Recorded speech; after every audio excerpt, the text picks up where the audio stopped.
welcome to my Age of Empires 2 database video. Today I'm going to talk a little bit about my database. Here we see a diagram that sort of shows the organization of my database. It regards a real-time strategy game called Age of Empires that a group of my friends and I have played for over 20 years. So the first three sections over here are simply information from the game.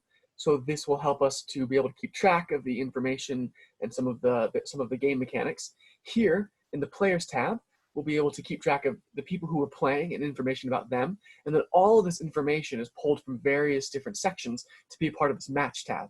So we can keep track of the games that are played and who succeeds and who loses in these games and what the situations are. So if we go into here, I have made a graphical user interface on PyCharm using Tkinter, and if we run it, here is the welcome page where we can log in. Root and password, very secure here. So we connect to the database, and we can see we've connected to the database down there.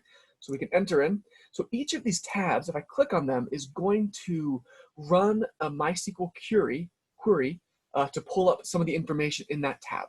So for example, if I go into the players button, I can see existing players. So this is going to pull up my 10 friends and brothers, their first names, their last names, the favorite civilization that they have to play, and the favorite map that they like to play. So if you can see here, I am Austin Jones, favorite civilization is the Bulgarians, my favorite map is Gold Rush. If I click on the Edit Player button, I can go in and I can say I want to change Austin Jones.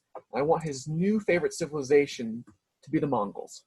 So I press Edit, and then I can return to player options. I can see existing players again, and here we have Austin Jones' favorite civilization is now the Mongols.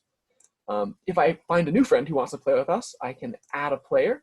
So let us say I have met a John Doe, whose favorite civilization is the Japanese, and who really likes playing on the map Black Forest. So I can add John here, and then I can return to player options, and I can see existing players. I can see that John Doe, whose favorite civilization is the Japanese and favorite map is Black Forest, has now been added to my table here. And then let's say that it wasn't really a good fit, and John doesn't really want to play with us. I can delete John Doe, return to player options, see existing player. John is now gone from the player chart. And then if I want to see, like, okay, Colton's favorite team is the Teutons, I can go and I can return to the player options. I can return to the main menu. I can look at the civilizations, and I can see that the Teutons are a defensive civilization whose unique unit is the Tectonic Knight, and their eco bonus applies to food.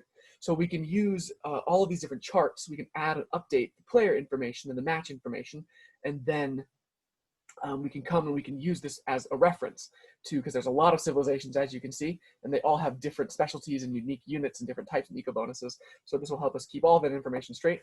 Thank you so much for watching my video.